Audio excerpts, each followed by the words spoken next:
అయిన యేసుక్రీస్తు ప్రభునామమున ప్రియమైన మీ అందరికీ ఉదయకాల శుభములు. దృష్టించి ఉన్నావు, కనిపెట్టి ఉన్నావు, సంతోషించెదను. దృష్టించి ఉన్నావు, భక్తుడు మాట్లాడుతున్నాడు దేవునితో. దృష్టించి ఉన్నావు, కనిపెట్టి ఉన్నావు, సంతోషించెదను. దేనిని బట్టి సంతోషించెదను? నేను దేనిని బట్టి సంతోషించెదను? నువ్వు వేటిని దృష్టించి ఉన్నావు, వేటిని నువ్వు కనిపెట్టి ఉన్నావు. దేవుడు దృష్టించి కనిపెట్టే దేవుడుగా ఉంటున్నాడు మన దేవుడు. అందుకే ఆయన దేవునితో మాట్లాడుతున్నాడు. నీవు దృష్టించి ఉన్నావు, నీవు కనిపెట్టి ఉన్నావు, నేను సంతోషించదను. కీర్తనలు 31:7. నీవు నా బాధను దృష్టించి ఉన్నావు, నీవు నా బాధను దృష్టించి ఉన్నావు, నా ప్రాణ బాధలను నీవు కనిపెట్టి ఉన్నావు.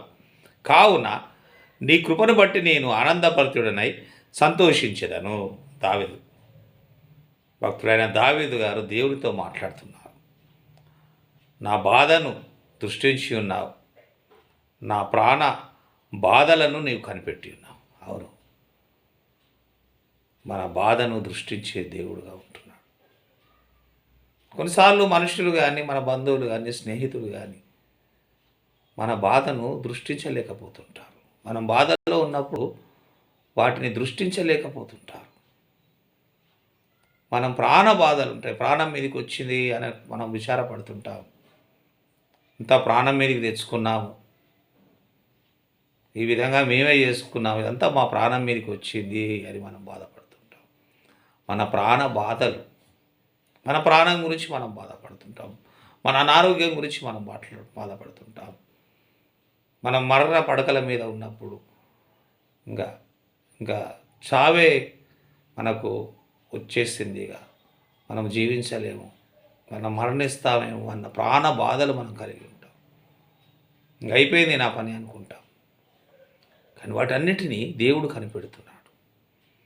దేవుడు కనిపెట్టే దేవుడుగా ఉంటున్నాడు. మన బాధలను, మన ప్రాణ బాధలను, రెండు మన బాధలను. ఈ లోకంలో బాధలు అనేక విధాలుగా ఉంటాయి. మన ద్వారా మనం చేసుకున్నవి కొన్ని అయితే, మనుషుల ద్వారా కొన్ని బాధలు కలుగుతుంటాయి.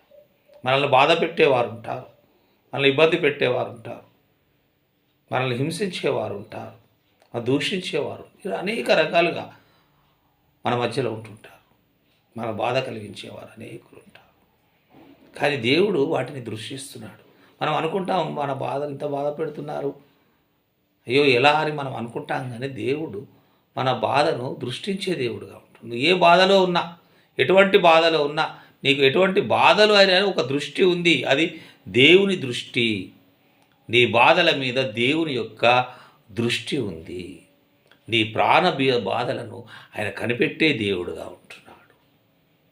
ప్రాణ బాధలను కూడా దేవుడు కనిపెడుతున్నావు అనుకుంటావేమో, ఎవరు కనిపెట్టడం లేదు. నీకు నువ్వు విచారపడుతుంటావు, తొందరపడుతుంటావు, బాధపడుతుంటావు. కానీ నీ ప్రాణ బాధలను కనిపెట్టి ఉన్నావు అంటున్నాడు. దేవుడు కనిపెడుతూ ఉంటాడు. కావున నీ కృపను బట్టి నేను ఆనందపడితే సంతోషించాను. ఈ కలిగినప్పుడు దేవుని కృప ఉంటుంది తప్పక ఆయన అంటున్నాడు. కావున నీ కృపను బట్టి ఇవన్నీ ఉన్నాయి, నాకు బాధలు ఉన్నాయి, ప్రాణ బాధలు ఉన్నాయి. నువ్వు దృష్టిస్తున్నావు, నువ్వు కనిపెడుతున్నావు. అందులో నీ కృపను బట్టి, మరి నీ కృప కూడా నా మీద ఉంది, నేను ఆనందభరితుడనే సంతోషించేదను. చూడండి, మనకు ఎన్ని బాధలు, ప్రాణ బాధలు ఉన్నా మనకు దృష్టించి వాటిని కనిపెట్టి వాటిని సాల్వ్ చేసే దేవుడు మనకున్నాడు. వాటన్నిటి నుంచి విడుదలను కలిగజేసే దేవుడు మనకున్నాడు. బాధలను, మన ప్రాణ బాధల నుండి విముక్తులను చేసే దేవుడు మనకున్నాడు. కావున మనం దేవుని కృపను బట్టి మనం ఈ విధంగా జీవిస్తున్నాం. దేవుని కృపను బట్టి ఆనందభరితులపై మనం సంతోషించే వారిగా ఉండాలి. కానీ ఈ బాధలు, ఈ ప్రాణ బాధలు కలిగినప్పుడు మనం కృంగిపోకూడదు, కుమిలిపోకూడదు, బాధపడకూడదు. మన దేవుడు వీటన్నిటిని దృష్టిస్తున్నాడు, మన ప్రాణ బాధలను కనిపెడుతున్నాడు. కాబట్టి మనం దేవుని కృపను బట్టి ఆనందభరితులపై సంతోషించే వారిగా ఉండాలి. అటువంటి కృపా దీవెన ఆశీర్వాదం దేవుడు మనకు అనుగ్రహించి నడిపించి కాపాడునుగాక. ఆమేన్.